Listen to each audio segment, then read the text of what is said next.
This is Pathos from Symphony of Heaven, and you are listening to the Brutally Delicious podcast.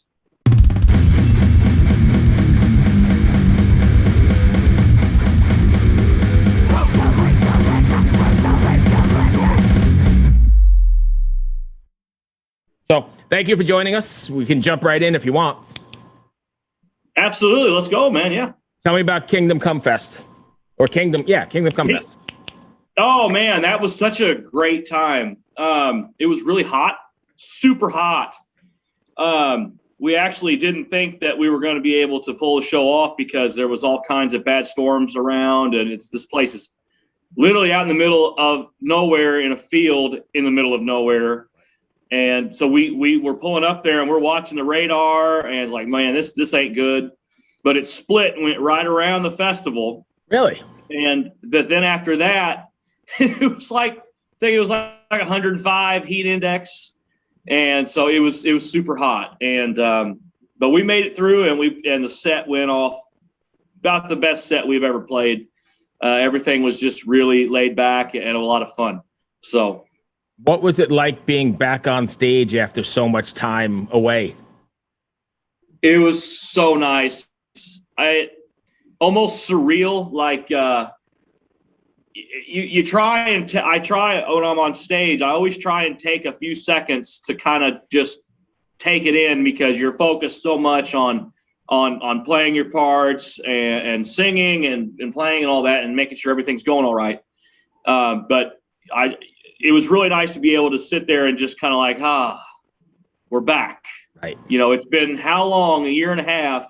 And we're finally back, and it feels so good to be pushing some air with the amps and just feeling the thump of the kick drum. Yeah. Yeah. So, I mean, I know as a fan of music, I got to my first live show 2 nights ago. I went and saw Sublime and the Dirty Heads, but not metal, but unbelievable to be in this space where there's people and there's music and open air. I mean, it was unbelievable. I got chills standing there. I was like, man, this is what I miss the most. Yeah. It was really nice to see things felt normal again. Yes. And they hadn't in so long. And I just pray it stays that way. If people need it, people have to have that, you know. Yes. We got to see friends and catch up with people and give in person, you know, you have to have that. And so. I think maybe this sounds weird to you, but maybe you'll agree with it. I think the metal community has a bigger community and a bigger family that you don't find in pop and in country. And when that's taken away, I know myself personally, it seems weird that I missed a dude that I used to hang out with, you know, next to the bar at the club here, because I do. Yes. Yeah. It's every metal show, especially, you know, in the little community that Symphony is part of, the little Christian metal community, that there's a lot of bands and like-minded philosophies and things, but we're such a small community that when we do come together, it's like a family reunion every time. And it's just they're hanging out and playing metal, and it Yes. has such an underground organic feel to it that when you don't get that, you're not seeing your family for at this rate years. Sometimes it's been, and it's something you just long for and miss. And it was so nice to be able to get back to it. Yeah. So. And even outside of just, you know, the specific Christian metal scene you're talking about, there's a great big metal scene that I think we're all part of and you can identify with that really is family. Oh, yeah. You know, I don't see these guys maybe once a year on a cruise or something, but I mean, they're family. That's the best way I can explain it. And it sounds probably ridiculous to anybody listening to this. And it's not ridiculous because that's really where you make lifelong friends. The guy you met at the concert, you know, one of my best friends, that's the first thing when we had finally met in person. That's the first thing we did. We went and saw Niall. We had never met in person, just online, and then we're lifelong friends. And actually David, our bass player, but you go to a local show and you see people and you're just part of this movement, this group of people that, you know, you come from all different walks of life, all different beliefs, backgrounds, everything. Whatever. There, and everybody's just together there's that wall that's broken down, and it's unlike anything else. So I think we need more of it to break down all these damn walls. Oh, I agree. I do. If you could just get everybody to come to a metal show and really see what it's about. Is, some people get scared and like, oh, everybody's in a pit and hitting each other. Yeah, but somebody falls down, everybody stopping and get them back up. Yep. And then you pat each other on the back and you go at it again. Right. So yeah, there's nothing like that. Yeah, absolutely, man. That's the only way it should be. And I'm going to say one more thing about it before we get back to Symphony of Heaven. Sorry, I'm sidetracked. I think that is, I lost my train of thought here, but I think that is the biggest thing. Like, the love of the riff connects everybody, and it transcends whatever your beliefs are, whatever your race is, or anything. Yep. Yeah. I always try to, sports is a big thing, and I still love sports. Unfortunately, I can't watch a lot of sports anymore for obvious reasons. But, I always, as a kid in sports, and that's what you are taught, that everybody comes there and it doesn't matter who you are or what you do. Everybody's there for the same reason. Right. And that's a good thing. We need less, everybody just constantly trying to do this, and there has to be you can't make friends with people and do all if there's so many walls. You have to be able to break down walls for people to make progress in anything, Yep. So and music does that great, just like sports still does in some ways, but But I'm gonna just correct you for 1 second. I think it's not music. It's, I think, way more the metal music or dark or deeper music, because you don't find that from people listening to Britney Spears or the Backstreet Boys. No, they're there to see the lights and the shininess in their seats, and with whatever maybe little group of friends they come with, and they don't come outside of that. When it's in the extreme arts, it's something here that everybody hit shares. it right on the head. I don't know. Yeah, it's something spiritual in a way that transcends kind of. Music is spiritual in nature, so it connects people in a deeper way, and especially the more extreme music there is, because people are honest with things, with how they feel, or they're more outgoing, more. Yeah, exactly. So I know I said I'm not going to talk about this anymore, but now we're down a rabbit hole, so just bear with me. Do you think that's something that is you're born with, or it's innate, or do you think that's something that you have to be turned on to? Because I don't know that, like, my first exposure was buying an Ozzy record that I saw on the shelf, Diary of a Madman. I saw it, went, gotta have it, and then put it on, and then it's lifelong addiction. Do you think that's something? I don't know. I think it's somewhere, it's so deep that it would almost be impossible to know, because my mom was a music teacher, and at the time I didn't realize it, but I remember things that she used to listen to, and at the time I just thought that's something my mom listens to. But as I went back and remembered and went back and checked it out again years later, I'm like, this was like rock music, and I didn't even realize it. Right. And so you had that happen, and then once I got into guitar, obviously guitar is rock based, and my friends started coming around and playing more of that, and it just was like the foundation had been laid without my knowledge, and it was very easy for me to jump into it, because. So I guess a combination of how maybe you're born with it, and then also you're brought up in it, and because it would be very hard for people I know who have no experience in it whatsoever, and then the older they get, it's not gonna click. They just don't get it, and they probably never will, and that's fine. Right, it's not for everyone. It's something that's deep, and so it's kind of maybe a combination. You're born with it, your personality, and then also fostered by somebody else who was brought up in it and shows it to you, and you're like, yeah, it makes sense. It clicks. Okay, sorry, I had nothing to do with Symphony of Heaven, but we just went down there. No, of course it does. It's music, man. So tell me about Entropy. What was the writing process like for that, especially during the COVID sessions? Did you have to do it electronically more, or?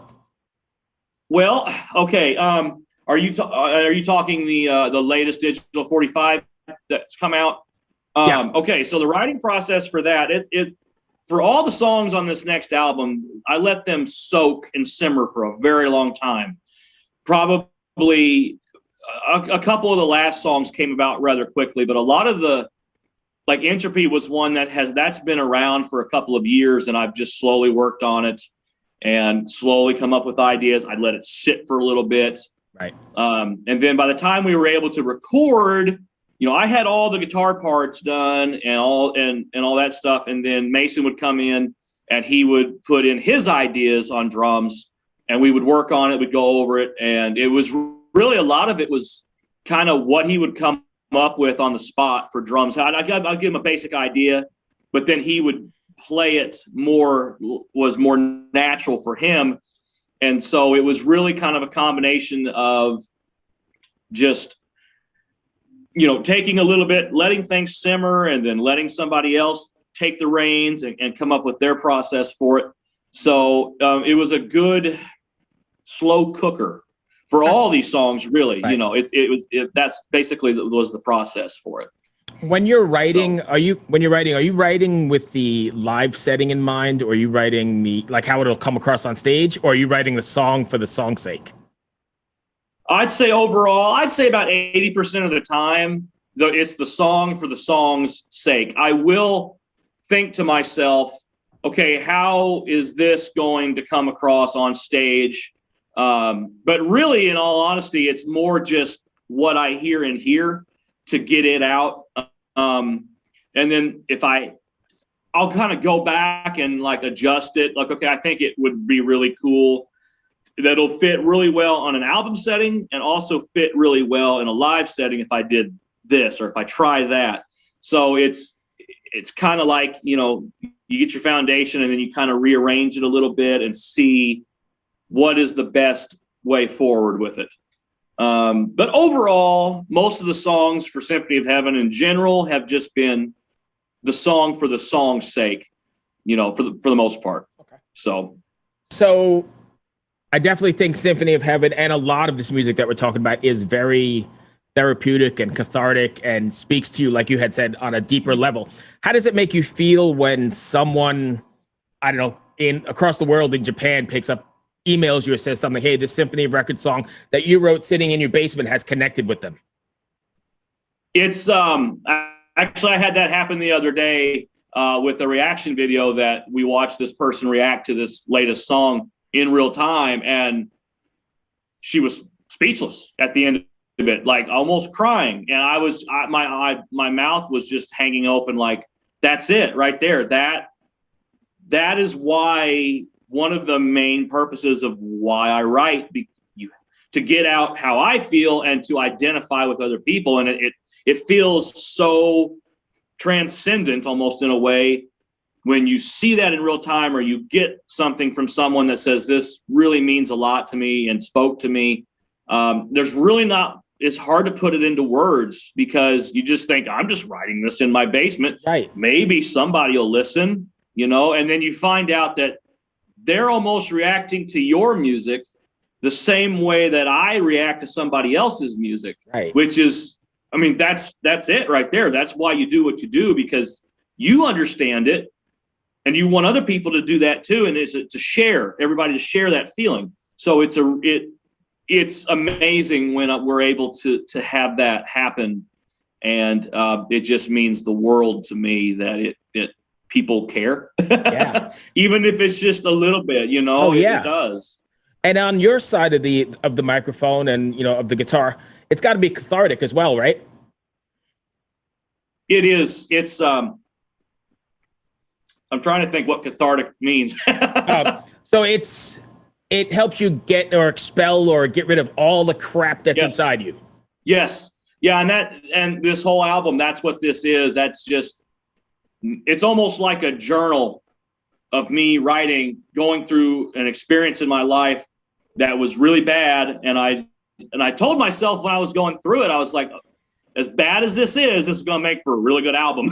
Right. And so I would go back in the lyrical process and I would channel how I felt. And there was So for a couple of years, you get over those things, but you kind of put it away in a little box, knowing that I'm going to have to revisit this. And so once you revisit it, and once all the lyrics were done for the album, and I remember getting done recording the last one and sending it off for mixing, and it was just like, it was almost like a page in a book, like we were going to the next chapter in my life, and it was just like, it felt closure, completeness, like, because and then when you get to sing it, it's from a spot so deep that helps you to just scream it out, like get it out, So is it like you're scraping the poking the scabs again every night when you're singing it, or when you were recording it? Well, when I'm recording it, after that, it becomes one of those, like, time heals all wounds type thing. So you get to look back at it on a different angle. Right. Like, okay, I remember where things were, and I'm grateful they're not that way now. And then it also says, well, you can share that with people. Hey, been there, come and put your arm around them. Right. Because you're sharing a part of your soul with them. So I don't go through it every time I sing it. It's just kind of like, in the back of my mind, I know that I made it through, and I'm grateful. Right. So Gotcha. And it's a good reminder in a way. Right. Cool. So what do you? I know you have a show on the 21st, which is what, tomorrow? It is tomorrow. Yes. Wow. You guys have been preparing. Where is it? Local? It is local. It's in Evansville, down at the venue. It's called the venue is called The Venue. So, and it's like a newer place that's come up after everything was shut down. It's trying to get off the ground and get some shows in. So we're working with the promoter there, and she's really great.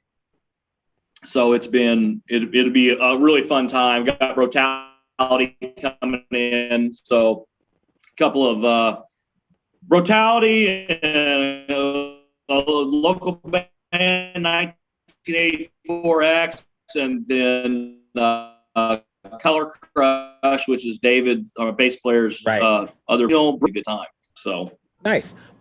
Next, for Symphony of Heaven, we have one more digital 45 that we're going to put out, and then after that will be the full album. So digital 45 releases, you're going to get about half of the album first. And then there's going to be the other half of the album is going to be out on the physical CD and released as a whole. So it's kind of like the people who like to stream and buy singles, you kind of grab them. And then the people who like the full album, you grab them as well. And then after that, really, it's going to be starting to write. I've already started writing for themes and everything for the next album. Oh, wow.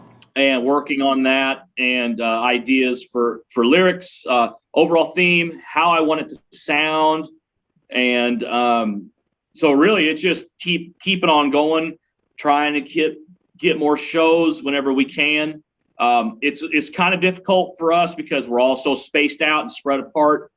So it's always a good time when we're able to come together and practice and play a show. And so, just keep moving forward, just keep marching forward with things as a good, slow and steady uphill climb. Right. And to me, that is success. That is just doing it because you like it and people like it too. And if you can continue on doing it for a while, what else can you ask for? You said it perfectly.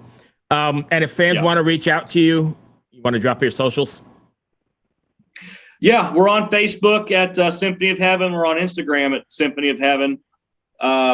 We have a Discord group. You can get to all of our stuff at symphony-of-heaven.com. So it's Symphony of Heaven with dashes in between the words. Mm-hmm. And that'll take you to all of our, it'll give you Spotify links. It'll give you Discord server links. We're on Telegram, Facebook, Instagram, YouTube. There's stuff all over there. And so reach out, drop us a line. We like to talk to people and make friends and talk about music and just have a good time with everybody. Awesome.